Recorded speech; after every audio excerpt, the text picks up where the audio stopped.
nightmares. My car broke down on a deserted road just after sunset. There wasn't another vehicle in sight. No gas stations, no houses, nothing, except for a small town a few miles ahead. At the time, I thought it was the luckiest thing that could have happened to me. I was wrong, because by the end of that night, I would learn why nobody is allowed to leave during the Harvest Festival. The town looked normal. Small, quiet, the kind of place people forget exists. Everyone seemed friendly, almost too friendly. The moment I arrived, people started asking questions. Where I came from, how long I planned to stay, whether I had family waiting for me. At first, I thought they were just being welcoming, but something felt off. Their smiles never seemed to disappear, not even for a second. An older mechanic offered to repair my car for free. He told me the festival was beginning that night. The Harvest Festival. According to him, it was the town's oldest tradition. He insisted I stay. Everyone did. The waitress, the mechanic, the hotel owner. Every single person I spoke to repeated the same thing. You should stay for the festival. The way they said it sounded less like an invitation and more like a warning. As the evening went on, I started noticing strange things. Nobody had a cell phone. Not one. Nobody wore a watch. And every road leading out of town had been blocked. Some by construction equipment, others by police vehicles.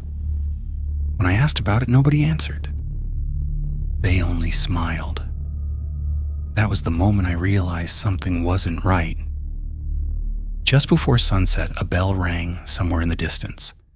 A deep, metallic sound, the kind that echoes through your chest. The reaction was immediate.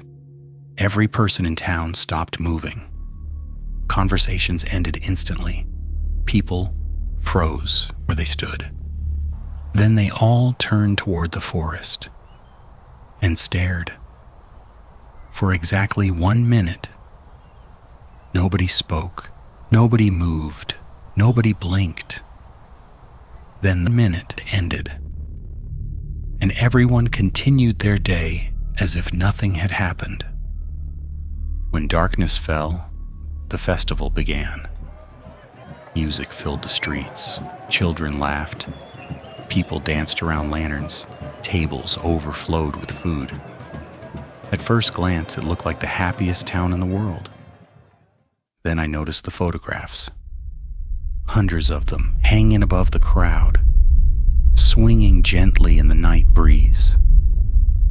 Every photograph showed a stranger, not a resident, not a local family, visitors, travelers, people who had passed through town.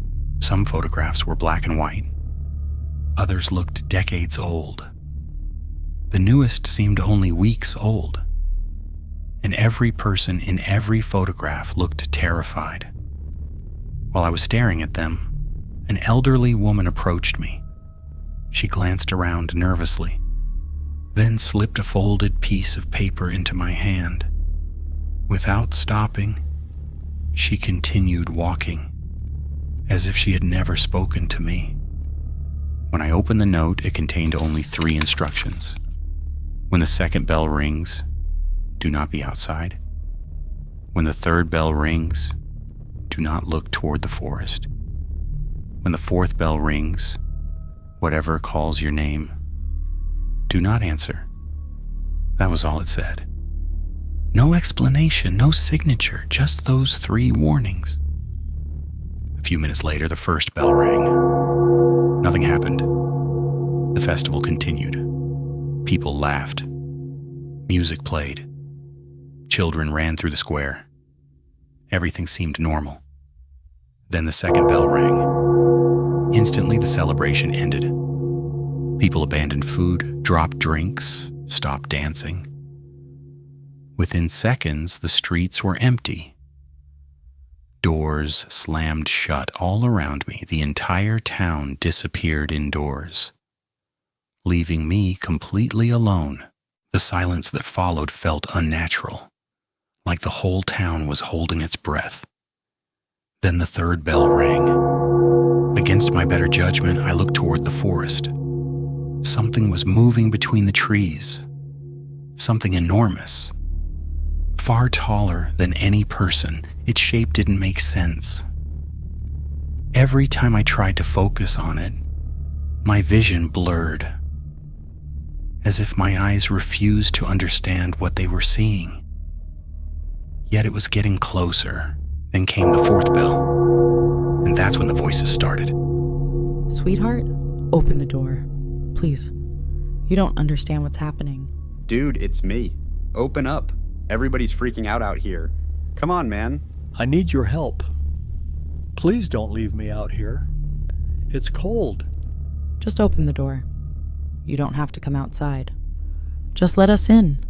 We know you're still awake. We can hear your heart beating. My mother's voice, my best friend's voice, even my grandfather, who'd been dead for years, calling me from outside, begging me to come out. The voices sounded perfect. Every laugh, every breath, every detail. It was impossible to tell they weren't real. The voices continued for hours. Then came the knocking. Then 3 more. Then scratching. Long fingernails dragging across the wood. Something was standing on the other side of the door, waiting, listening. Then I heard a whisper right outside, less than a foot away. We only need one this year. At sunrise, the sound stopped. The town returned to normal. People smiled. Children played. The roads reopened. My car had somehow been repaired. Nobody mentioned the previous night. Not once. It was as if nothing had happened. Before leaving, I walked through the town square one last time. That's when I saw it. A new photograph, hanging among all the others. A photograph taken during the festival. I could see the crowd, the musicians, the mayor, the lanterns, and standing among them was me, smiling, celebrating, as if I had been part of the festival all night. The problem was I'd never left the house. As I stared at the photograph, an old man beside me smiled, then quietly said, "Good news. It wasn't you this year." I asked him what that meant. The old man looked at the photograph, then pointed toward the crowd, toward the children, the musicians, the families. And then he said something I'll never forget. It hasn't taken anyone from this town in 83 years. I felt my stomach drop. I looked back at the photographs hanging above the square. Hundreds of them, all strangers, all visitors, all people who'd simply passed through. When I turned around, the old man was gone. I got into my car and left immediately. I never went back. But every year, around the same date, I receive a photograph in the mail. No return address, no message. Just a picture of that year's harvest festival, and every year, there is one new face hanging above the crowd. Last year, for the first time, there was writing on the back. Just one sentence. "You're the only one left who knows our secret. This year's festival is tomorrow."